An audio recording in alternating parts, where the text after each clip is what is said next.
Modern life. Between careers, kids, and health, it can be mayhem. That's why we're here. I'm Dr. Lisa Varghese-Kroll. And I'm Dr. Lonray Falusi. We're physicians, moms, and longtime friends who break it all down for you. Wondering how to juggle all the balls and still stay sane?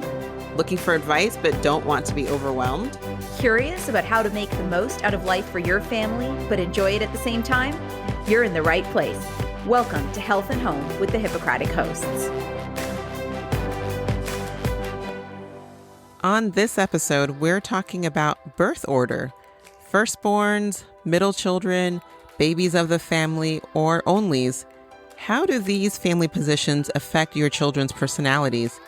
How do they affect our own personalities as adults? And does the science really support any of this? Hey, Lisa. Hey, Lon. How's it going? Oh, the usual. You know, working my day job as a doctor as well as my all-day job, which is as a referee between my children. Of course. I mean, this pandemic has been an interesting experience on a lot of levels.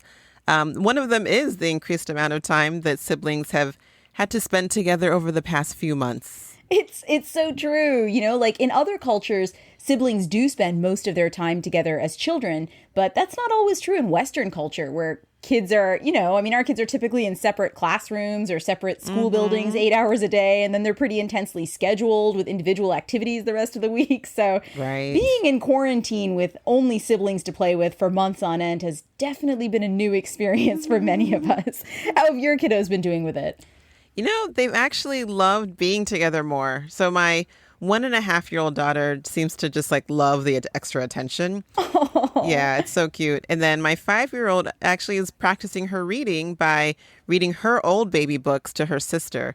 So which is really adorable. I love it. Yeah. I mean, yes, it's all lovely until the 1-year-old takes the 5-year-old's drawing pad, then friendship dissolves in an instant. Of the unforgivable offenses of siblinghood, of course. The drawing pad is where the line is drawn. Totally. We have standards. Now, same. My kids, they certainly argue, and honestly, they enjoy doing it, if you ask me.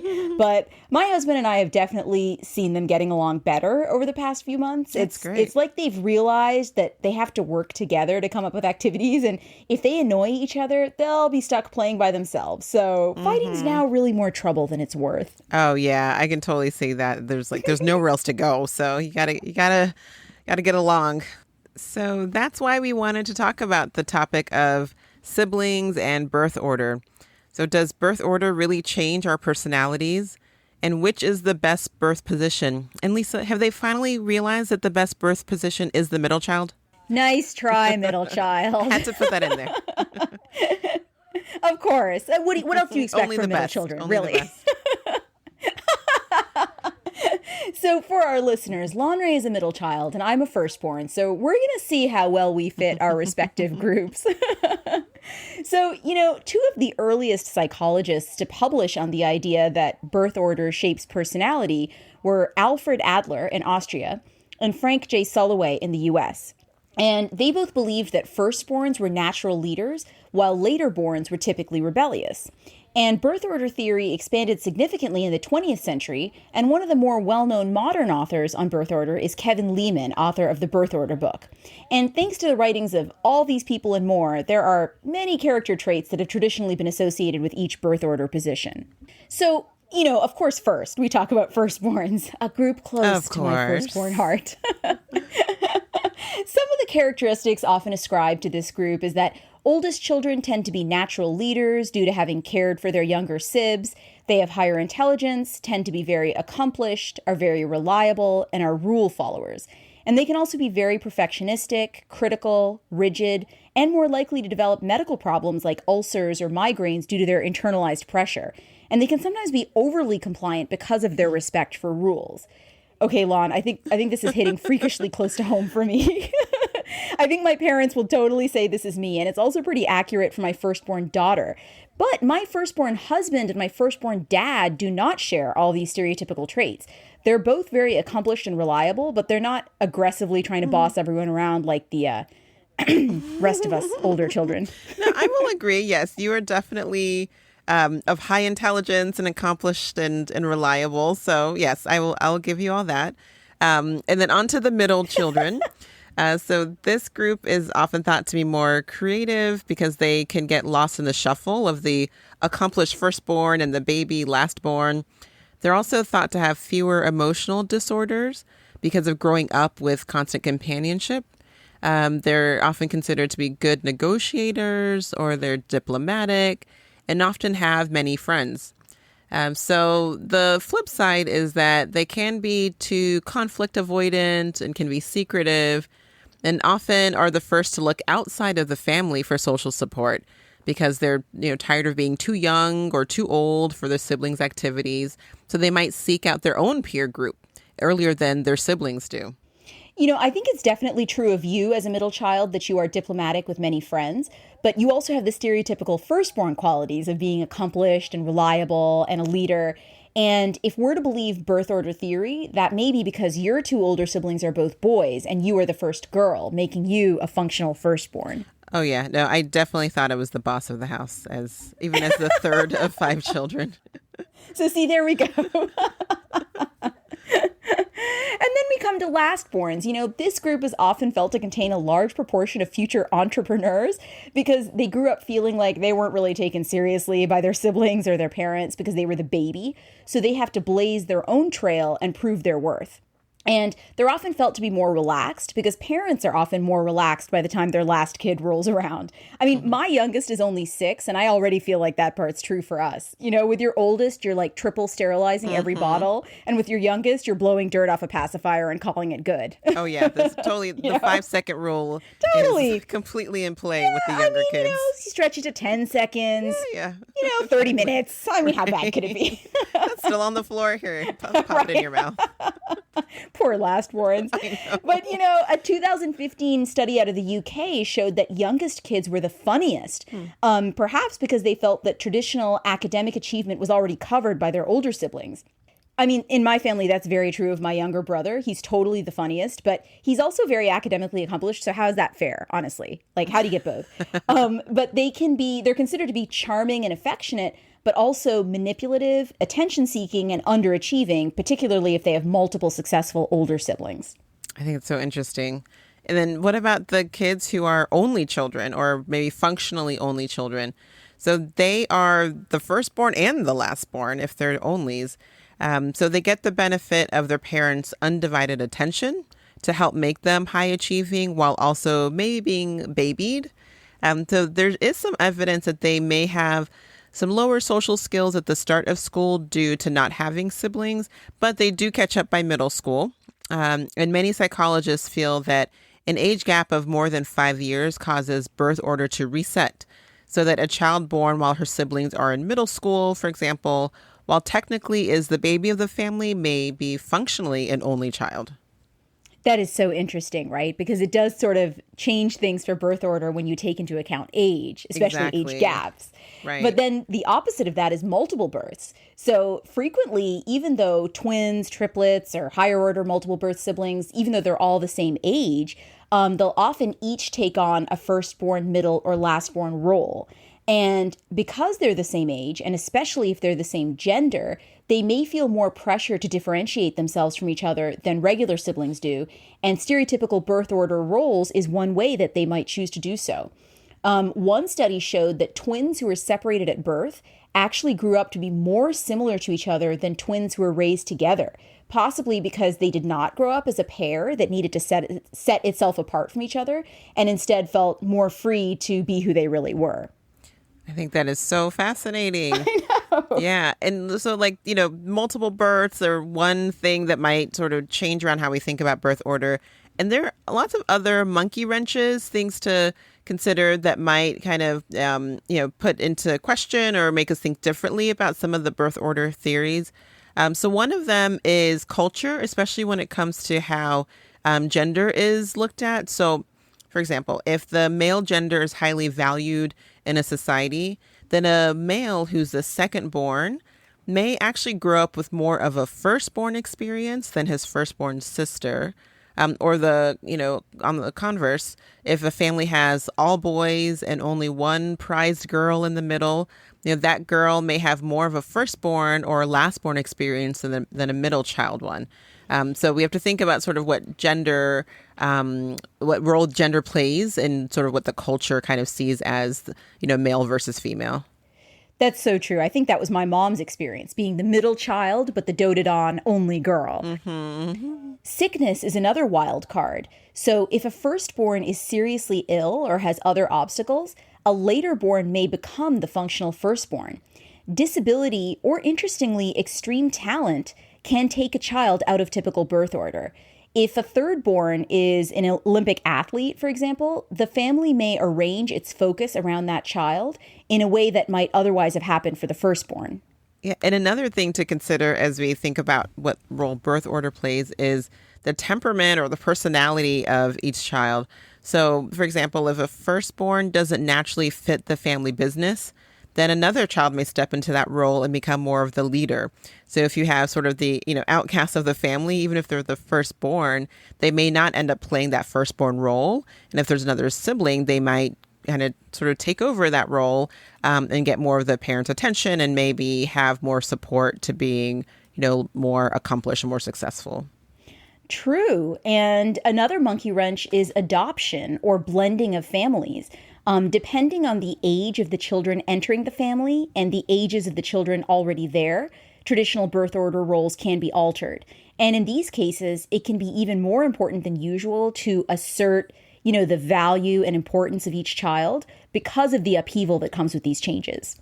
Yeah. So, and we talked about some of the original studies looking at birth order. So, Lisa, let's talk about some of the more recent studies. So, all of that sounds pretty convincing, but some modern researchers have challenged these ideas on birth order. So just a few years ago, in 2015, a German study led by Julia Rohrer examined large data sets of almost 20,000 people across several countries and found that the big five, the personality traits, so these are openness, conscientiousness, extroversion, agreeableness, and neuroticism, that those were not affected by birth order. But they did find, however, that firstborn scored higher on intelligence tests. Wait, did you write this, Lisa? I was hoping you wouldn't notice. Yeah, just call me Julia Rohrer. Right, exactly. I'm like, Supposedly, they found that firstborns scored higher on intelligence tests with a progressive, if minor, decline in intelligence with later birth positions. Also in 2015, a study at the University of Houston led by Radhika Damian included more data than the older studies. So they looked at over 370,000 subjects and also concluded that birth order does not affect those big five personality traits. And some scientists have also noted that the supposed effects of birth order may actually be due to statistics, so which is interesting. So if you think about it, every single family with children, every family with children has a firstborn, but not every family has a lastborn or a middle child. So statistically speaking, more leaders may likely be firstborn simply because there just are more firstborns in the world. That's so interesting, isn't it? Right. I'd like to think my club was a little more exclusive, but I'll take it. Yeah, it's just the numbers. I'm sorry. But also, family size tends to decrease with increasing affluence. Wealthier families tend to have fewer children. And therefore, the fact that most leaders seem to be firstborns may be more due to the fact that most leaders come from smaller families with more resources. A family with two children may be more likely to produce a president. And in a family with two children, each child has a 50% probability of being the firstborn. A family with 10 children may be less likely to produce a president, and each child in that family only has a 10% probability of being the oldest. And also, in a family where resources are limited, there may only be enough money for the first child to go to college. Mm-hmm. So that firstborn's achievement is due to finances, not birth order. Right. And another consideration is age. So no matter at what point in their lives that firstborns are tested, they're always going to be older than their younger siblings. Right. So their apparent, increased responsibility or professional achievement may just be the result of being like 30 years old instead of 20 years old like their younger sibling. So those, devil-may-care siblings may show the same characteristics when they themselves turn 30. But of course, research studies are not easy to create, and they often don't go on that long to look at results, say, 10, 20 years later. I think that's a really good point. Something we often forget. How long are these studies following these sibling sets before they make their conclusions? Right. It's often just like a snapshot, Right. at one time. Exactly. But that being said, it's not just me saying this, okay? Scientists have published that the idea that firstborns have slightly increased intelligence than laterborns, it remains supported by modern research.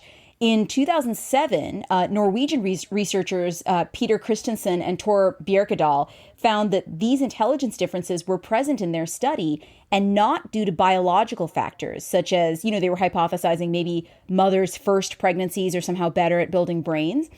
They looked at children whose older siblings had died early. So these children were not actual firstborns. They had assumed the firstborn role, and they still did better on later intelligence tests than their younger siblings. So their conclusion was that the undivided attention that the oldest living child gets from their parents, however long it lasts, may be the source of this minor intelligence boost. And honestly, the fact is, it is minor. We all know or have families where all the siblings are successful, and it's more due often to cultural or parenting factors than birth order.